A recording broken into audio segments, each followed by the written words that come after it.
Oh, this is going to be a good one.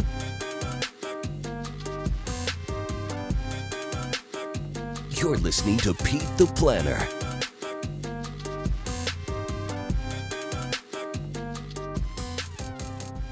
This week on the Pete the Planner Show, we answer your money questions. That's right.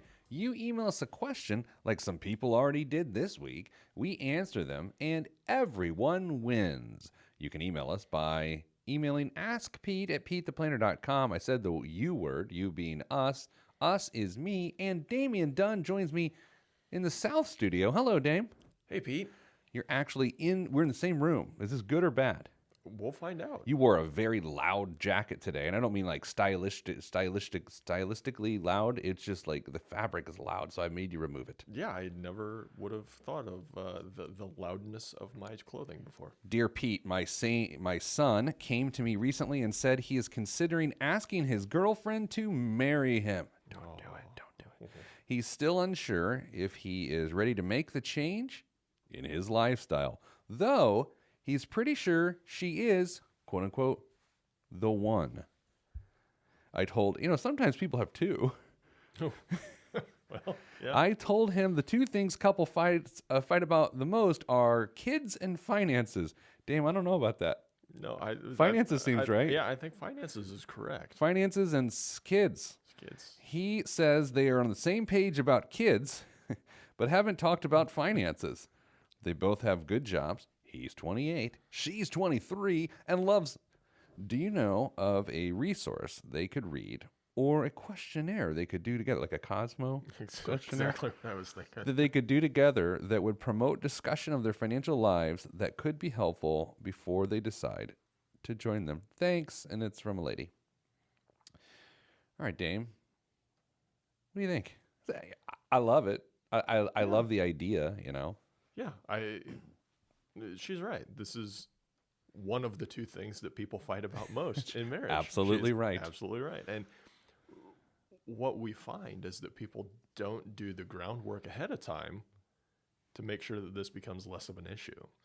Yeah, okay, so I agree, and I think it begins with acknowledging in a very real way that two different sets of people raised you, and they have two completely different views, likely, on how a financial life is to run. And by the way, the two people who raised you, if two people raised you, also came from two completely different backgrounds. So at some point in times, households have a cohesive message and theory on how to run money, but there's a lot of people raised in households that are disjointed, that there's complete chaos when it comes to money. So Dame, let's create a scenario here. There is no questionnaire I know of. There's no article, but there is this podcast episode where we can facilitate right now the proper pre-marriage money conversation. Dame, it's worth mentioning, a little update on this show.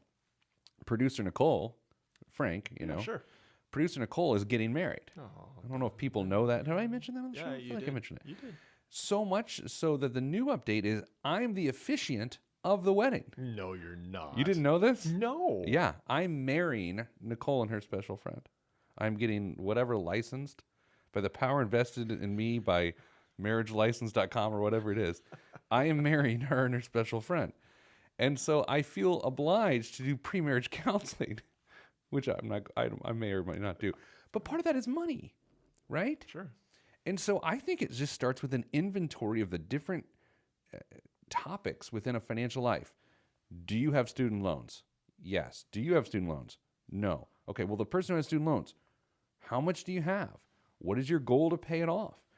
And then I think, Dame, it turns into this thing where, well, is it the other person's responsibility now to help the other person pay off their loans? How do you feel about that? Before I get to my answer, I want to tell you about somebody that I know. I actually used to work for him. That He told his fiance that he would not marry her until she paid off all of her student loans. He sounds fun. Yeah. How long did the wedding get waylaid? I don't know, but they did get married and they have a beautiful family. But no loans. But they had no student loans when they got married. So that's a pretty staunch theory and method there. Yeah, it was a gutsy call, I think, trying to lay that I don't one have on that her. much leverage. No. Sarah last night we were watching TV, Mrs. Planner, I should say, and she said, "I'm so glad we have the same sense of humor." And I'm like, "Sarah, do you realize we have to have the same sense of humor because it's my only quality? And if you didn't share my sense of humor, you never would have even there would have been no relationship. No because I have no other quality. Yeah, No other qualities. Yeah, you were a big college athlete, though. That was just. I think a person takes on their spouse's financial situations wholly, as long as there was nothing just heinous done, you know? Sure. I think, I mean, it's their issue, so it becomes your issue whether you want it to be or not, because even if you're splitting your finances up and you're running separate checking accounts and all that fun stuff inside your marriage, it's still going to affect how your household functions. It's income that's either coming out of, if it's a single income household, it's being taken care of whether you're the one making it or not. And if it's a two income household, well, that's just less income that the household has to accomplish other goals on. So whether you name it and claim it and it becomes yours, I don't even know where that came from. Name it and claim it. What is that? It sounds amazing, but I don't know what it means. I think I heard it somewhere, probably on a show that people listen to. I don't know. It is I mean, it's maybe not been your name, but it is your problem to deal with. So I think student loans are the natural place to start. I think also understanding who raised you's view on debt, and debt as a tool, debt as a theory. I think setting your household standard. I think anyone listening right now who is in a committed relationship, who has not set household standards, should do that right now when the show's over. Right? This idea of like, how much is this household always going to have in its savings account? Sure. Most households don't have that, so therefore they don't have anything to work toward. What is our theory on debt? We don't carry it. We don't carry it. What is our theory on how much of our gross income goes towards long-term investing? 12%, 12%. Like, those are standards. Mm-hmm. We will go on one vacation a year and it will be 1%, whatever. It's like these standards are very important. Yeah, setting those standards, something that you can fall back to month after month, year after year, those are super helpful. And then to go on top of that and set goals that will always be changing. Once you accomplish them, you move on to another goal. So you've got this ground of standards that you always deal with, but then you have these goals that you're jointly working towards in the future as well. Making sure that your behavior financially, together and individually, is helping accomplish those goals going forward. Those are two great ways to make sure that you're on the same page and you're using your income effectively. Yeah, I think the good point there is too, you don't always have to have a joint checking account. No. In fact, if you're already working and you're in the workforce at 20, have separate checking accounts. Just have joint goals. Split the bills, not 50-50, like I'm going to give you 50% for the electric bill, but just say, all right, I'm going to pay the electric bill, the gas bill, the mortgage, you make the car payment, pay for groceries and savings. Like, that's a very smart and healthy thing to do, but it requires a regular budget meeting too. Yeah, it requires a meeting, but that's a good thing because so many times when just one person's in charge of taking care of the monthly bills that come in, it's easy for that person to feel like the other person just doesn't really understand what's going on. They have no concept of how much money is being spent in the household on a regular basis. So that meeting or the joint responsibilities, it's not a bad idea. May I also suggest reading Your Money Life, Your 20s by American author Peter Dunn. I have some bass fishing baits on my studio desk here. Mm-hmm. I don't know why I brought that up. Coming up after the break, we've got an early retirement question for a 14-year-old. Wow, that is early. It literally just came in. We will answer that and more. This is the Pete the Planner Show starring Damian Dunn and me, Pete the Planner.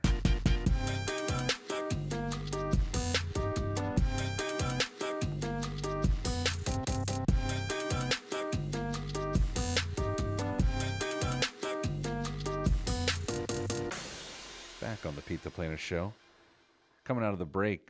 Your clothes, are you wearing rayon today, Damian? No, it's not starched. I mean, it's just Your loud. clothes are really loud. I've got to sit perfectly still. You wore a sport coat that your buttons were like made of vibranium. It was, yeah, unobtainium or something. I don't know. It was crazy. Dear Pete, I listen to you every week and occasionally go back in the years with you to listen to your advice on long car rides. This is definitely not for my wife. Wow. It's not for my wife. Would like to know more about very early next gen investing. How early can I contribute to a retirement account for my 10-year-old son? Or what other investment vehicles do you recommend for his age? This is from Bry Guy. Gave himself his own nickname, which I'm all for. All right, Brad guy. Bry Guy. Oh, let's begin. When did you begin investing? Not till I had my first job. So it would have been. Oh, I know when that is. When was your first job? Early 20s. Okay. Well, you didn't work in high school?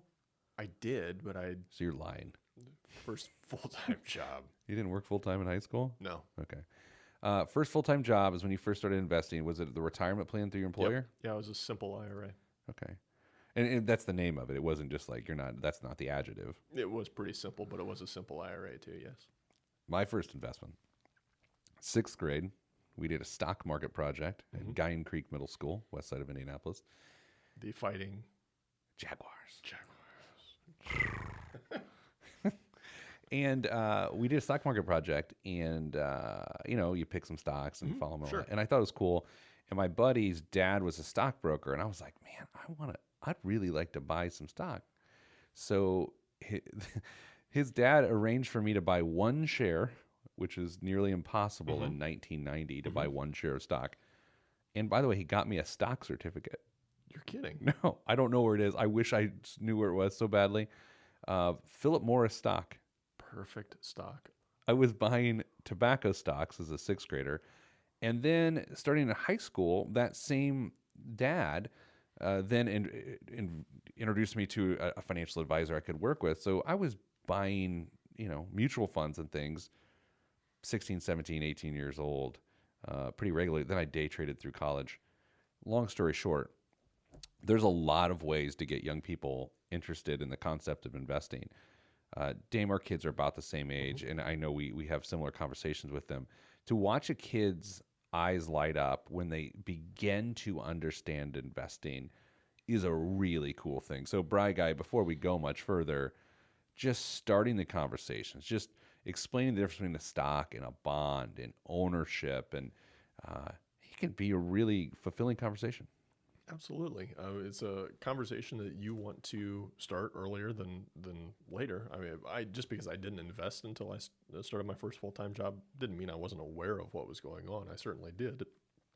I just, we didn't have Betterment in the 90s. That's true. We didn't have all these other options that we could. It was basically go down to the local Edward Jones rep, because that was probably the most accessible way that you could get a retail account opened up without having some assets in your name, or just wait. And I just waited. So yeah. The tough thing about investing for a 16-year-old or a 10-year-old, it's really about income when it comes to retirement investing specifically. So you can invest money for a 10-year-old, but you're not going to put into a retirement account, because in order to put money into a retirement account, you have to have earned income.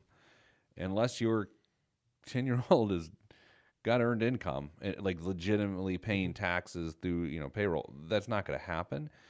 But you still can invest for the future, long term, for that 10-year-old with all sorts of tools. Now, you may have to use UTMA or UGMA accounts, which is fine, and that just allows a parent to help facilitate the transaction.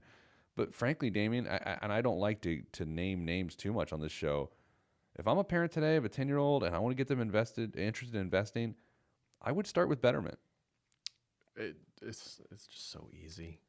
And what they just did with their checking account. Yeah.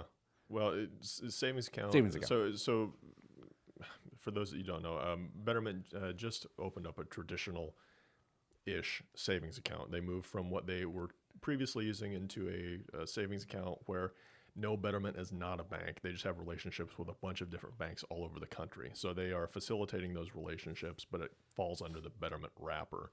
Um, and they were offering, I think, a 2.68 or 2.69 interest rate until the end of the year on the savings account if you signed up to be notified when their checking account is released. And they also are guaranteeing $1 million in deposits Yeah. instead of the traditional 250,000 with FDIC. Yeah. That's incredible. So if I'm a parent of a child, which turns out I am, You are. I would start with a Betterment account, not only because you could have them get the simple interest that is, well, it's kind of 2.69%, but then you can use that to transfer and show them how to invest. And let's be honest, we are in the year 2019, so how a person learns to invest is going to be slightly different than in 1990. You're not going to get one share stock certificate of Philip Morris stock, which is Altria now, but you're not going to get it. No. And another feather in the Betterment cap, I guess, is that it will automatically become a diversified portfolio.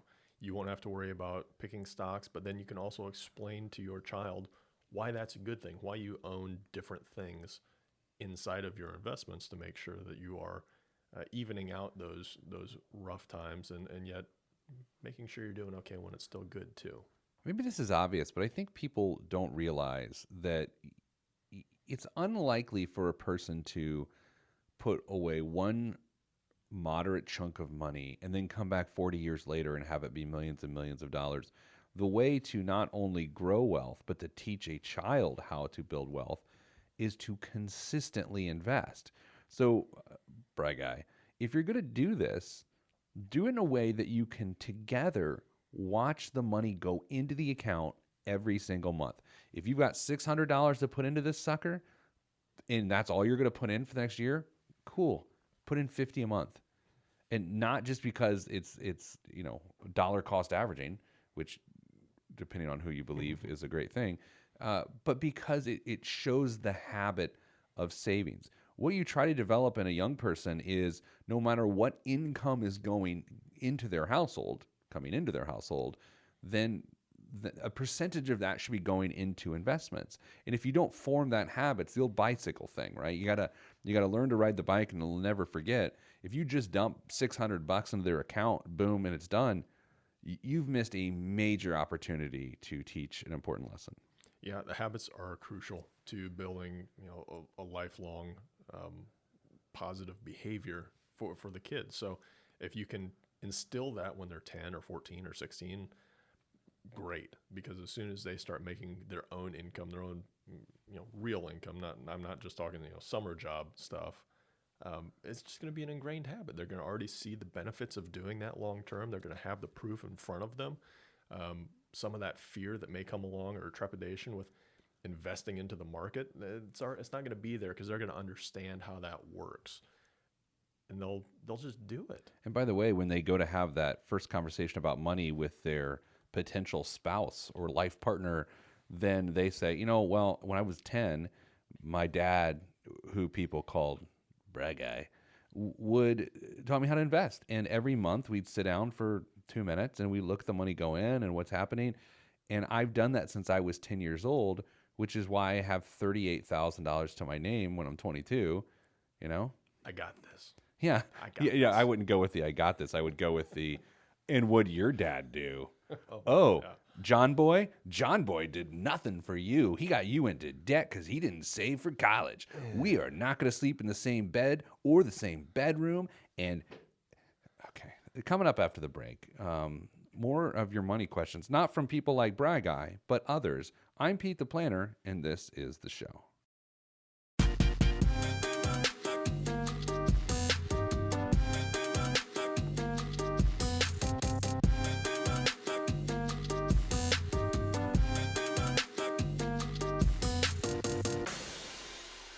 Back on the Pete the Planner show.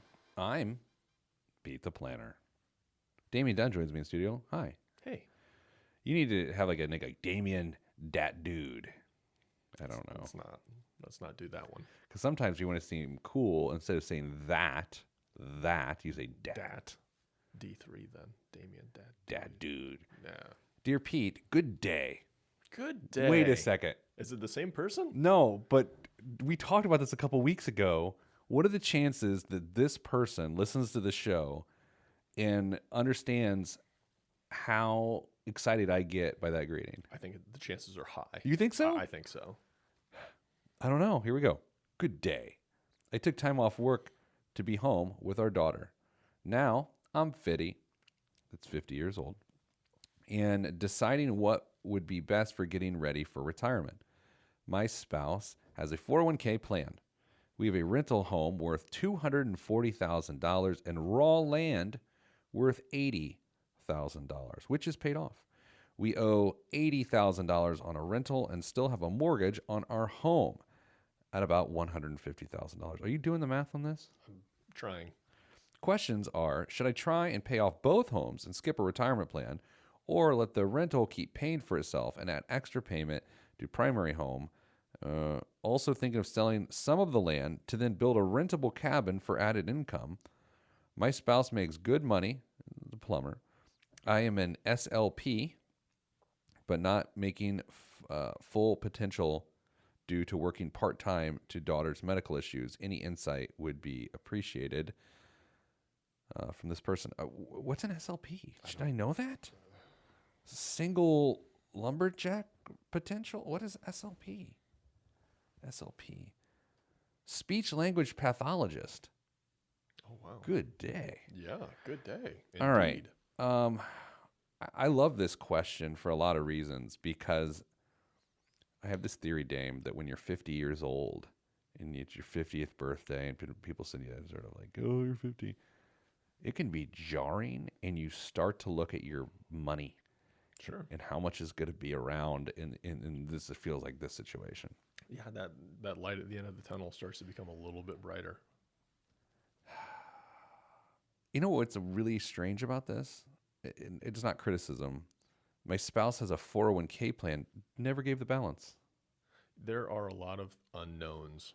The person gave a lot of details with kind of the personal side of things going on, but a lot of things that I would have liked to have known. Yeah. To try and give a nice opinion on this. I have a theory. Can I give you my theory? Please do. I've been doing this a couple days. You Yeah. know, like I know what's happening here. When someone says that they've got a 401k plan and they give you no more details about it than that, what they're saying is we should be okay for retirement because we've got a 401k in the way that someone would say, I have a pension. Because people don't think of a balance of a pension, they think of a monthly payout. So when someone says I have a 401k and then is dismissive of the details while giving you so many other details, I think it's because in their mind, they don't understand what it means to have a 401k. They don't understand that the balance is the point. Whereas when you used to say, oh, we have a pension, no one gave a rip about the balance because there really wasn't a balance. It was about the benefit. It was about the defined benefit as opposed to the contribution or balance. Does that theory hold water? It could. Especially since the spouse is a plumber. They Right. may have come from Could be a union plumber. a union position where there may be a pension involved, or there was at some point. Or it still may be, and she may be calling the pension a real pension, a 401k. 401k, yeah. So I don't know. This is a really interesting situation. What do you think about the idea at 50 of abandoning asset accumulation for income generating property? There are a few things to consider here. What are their expenses going to look like in the next 12 years or 15 years once they get to retirement? Does it make more sense for them to focus on reducing their expenses between now and then versus trying to build the asset side of it? We're not entirely sure here based on the information provided. However, there's another wrinkle here. They have a rental house that is throwing off income, and is paying for itself. Can they get that side taken care of so it's just straight income when they get to retirement? Because by paying down a debt, in that case, they are essentially building an income stream for more free to just be more free and clear on the other side. I don't feel like from reading this that without extra effort, their mortgages would be paid off. It seems as though they would have to pay those off very aggressively over the next 15 to 17 years in order to have them vanquished. You know what? In these situations, I always think, what would I do if this were me? The fallacy in that thinking is like I'm trying to solve a problem that was created with a certain way of thinking by a different way of thinking. There's no way I would build on the land and get a rental cabin. I don't feel like there's enough stability unless for some reason this 401k that has no balance is actually like a $1.8 million 401k. Yeah, we don't know the location of this land either. I mean, there's all sorts of stuff that maybe this land's in some prime spot where it's just begging for something to be built so people can rent it every day of the year. I just don't know. There's a whole bunch of variables I here. think they need a financial advisor. At least an hour with a financial advisor. Yeah, I think so we just don't have enough details. I agree. I think they need to sit down with somebody that can tell them all the information they need to gather and get organized, or just gather and let the person that you're working with organize it for you. And they can give you a really good idea of what's going on. And maybe the answer is to start just throwing money at the 401k and building that up, because the house and the mortgage, the rental and the mortgage, that can be really satisfied if they sell the piece of land or really moved on down the line, because I wasn't one of the mortgages or the rental house was $80,000 away from being paid off. Yeah. But the land was worth about $80,000 too. Yeah. I mean, there are some coincidences in there that may be very fortuitous, but we just don't know. We don't know all the details that we need to give a really good answer on this to make it sound as smart as we are. Growing up, when I would always try to make a decision, my dad was a big fan of the Benjamin Franklin like T-chart thing, where on one side of it you write the pros of doing the decision and the cons on the other. I'm sure it's called something else. And as I think about their situation, what I find interesting is you could almost create a little, side by side, and on the left is what are the things that are good about this situation, right? And so let's do that here for a brief moment. They own their land outright, as you just said. They only owe $80,000 on the rental, and it's cash flow positive. Yep. They only owe $150,000 of their $240,000 home, so they have $90,000 in equity there, right? It sounds like the emailer themselves still potentially has some more work income available if the daughter's medical issues get worked out. I got that feeling too. And by the way, a plumbing job is a solid job. The world needs more plumbers, so I don't get worried that that's an industry that'll go away. Now, the negatives are a little more complex because the negatives are really about what we don't know. I would say this, 50 years old as it relates to trying to create a secure retirement is not as old as you think. If you find yourself to be 50 and you've got 17 years to put together a sustainable retirement income plan, you can absolutely do it. It doesn't even worry me. You got to make a lot of right decisions, and you need to know all your numbers. And if I am this emailer who has no name, I'm not even just withholding it. It has no name. I would absolutely go have a 1-hour appointment with a financial advisor.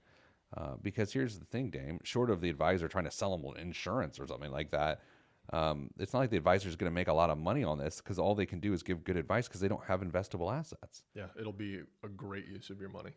Absolutely. So go to a financial advisor. There is our advice. Coming up after the break, biggest waste of money of the week and the news. I'm Pete the Planner, and this is the Pete the Planner Show.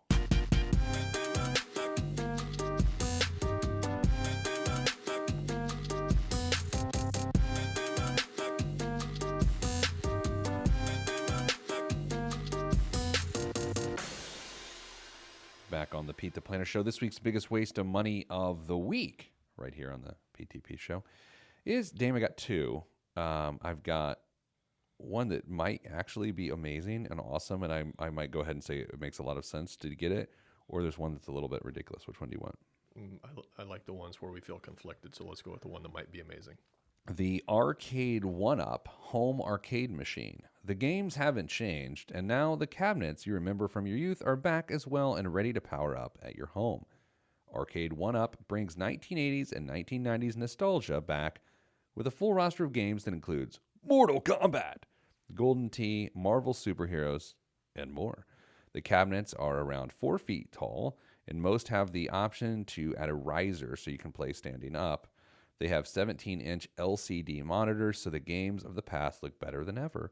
With high-quality artwork that is faithful to the originals, cabinets range from 2 games to 12 with a coinless operation and arcade controls just like you remember them.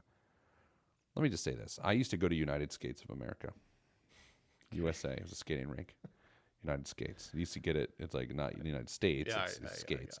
It's still, it's over off of 38th and 465 on the west side of Indianapolis. And when I go there, there were video games. Sure. And my favorite one is a game called Karate Champ. Never saw it. There's 2 joysticks, and so basically you just move the joysticks to do different moves, and you karate kick someone in the face. Nice. And I loved it. And so while other kids were skating, holding hands with members of whatever gender they chose, I was kicking people in the face on a video game monitor. Sure. And if I could kick people in the face at my home for just $250, I'm in. Dang, That's $250. Would you want to kick people in the face consistently for $250? If there's not one of these in my office the next time I come down, That's a great deal, is it not? I mean, the Golden Tee thing. Golden Tee. I mean, that does present a hazard because somebody's going to break a finger on it, but that's Oh, okay. man. How do they get the Golden Tee wheel in there for less than $250? I don't know. And the monitor, like the 17-inch LCD monitor, How much is the riser? Because if it's only 4 feet tall, you're going to be playing on your knees. I got a card table, bro. Okay. Like, it doesn't have to look too class. Look at these things. The Star Wars home arcade game, the original, with like the green blueprint looking thing. We may just do the rest of the show about this. We've got to get one of these for the office. I don't see how we can't. Karate Champ. Oh my god. Oh my God. They have it. This is the greatest moment of my life. There it is. There it is, everybody. Your favorite games are back. Karate Champ includes the following games: Karate Champ, Bad Dudes, Burger King, and Caveman Ninja. Where is it? I want to buy it. How do I buy it? What do you... Oh, retailers. Oh, Dame, the other biggest waste of money of the week is one you sent me. It is called the Wheel Bench. It combines a bench and a wheelbarrow into mobile outdoor furniture. Do you have a wheelbarrow? A couple, actually. Oh, yeah. I have a wheelbarrow. Great tool, Mm-hmm. right? Great tool if you're doing things in the yard.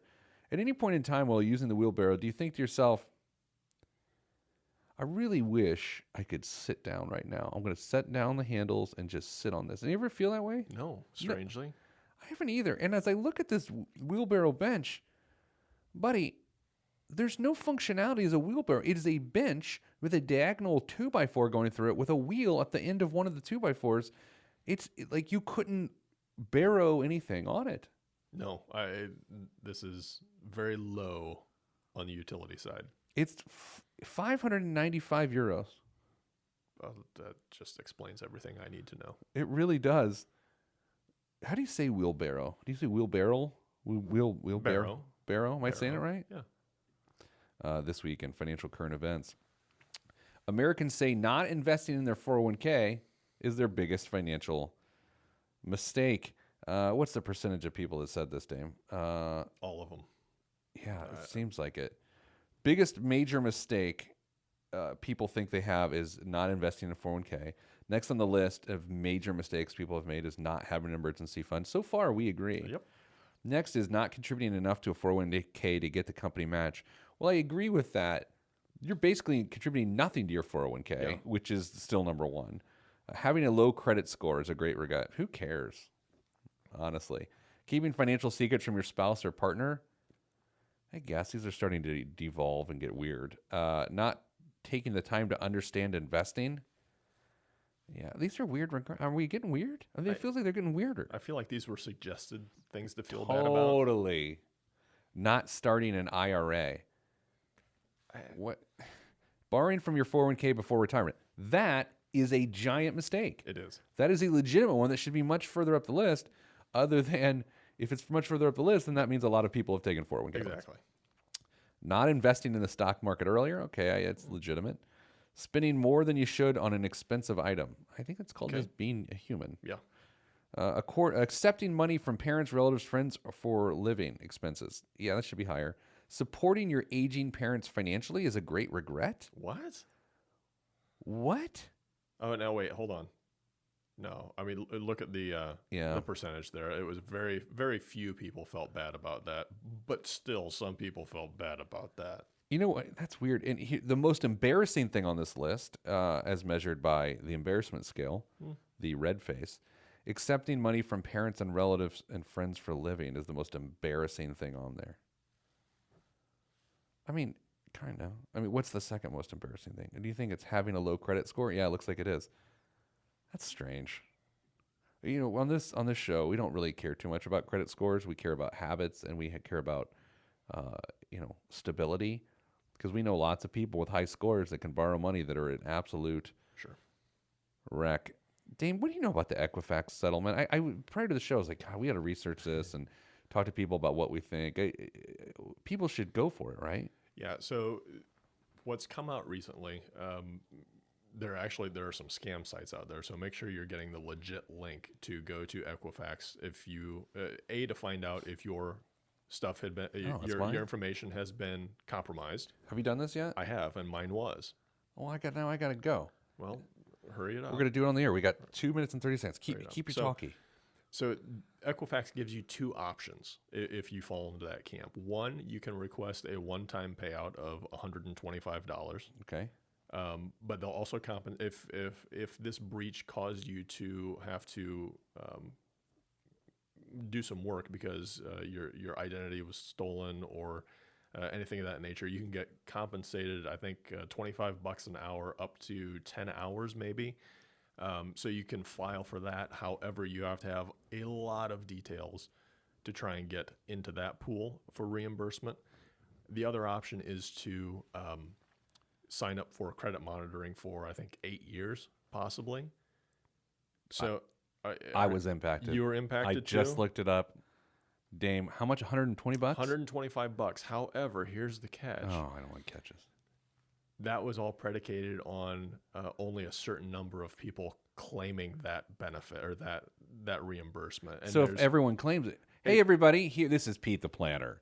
If you have been impacted by the Equifax data breach, don't file a claim, right? Because then I'll get the $125. Yeah, me too. What about we could buy the cabinet? Don't whisper so no one hears you. Oh my God, we could buy the cabinet, but we go combine our money. Yeah. Okay, listen to this. What if, like, our listeners don't file it? Like, no one does because people listen to us.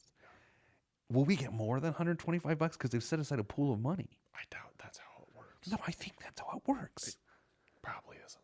Listen, here's what we'll do. We will tell everyone to not file a claim. Everyone we come across. I'm going to go on TV. I'm going to put this in my USA Today column. File a claim, but get the credit monitoring because... Yeah, get the credit monitor. That's silly because we tell people to freeze their credits and it really doesn't matter. See, what I'm going to do, this is amazing. I think we're going to make like $10,000 each. Okay. Because like 30 people listen to this program. Yeah, the numbers work. All right, let's go back from the break. And we're back. That's all we have time for this week on the Pete the Planner Show. Dame, thanks for coming to the office today. It's always great to be here. Can you put a coaster under your Diet Coke so you don't put a ring on my nice wood desk? There used to be one in here, but it had somehow disappeared in the move. Anyway, Karate Champ will be in the office here soon. Thanks for listening, sending good vibes, because good vibes are all that's in the budget. I'm Pete the Planner. This is the show. If you want to be on it, do so. Ask Pete at PeteThePlanner.com. See ya.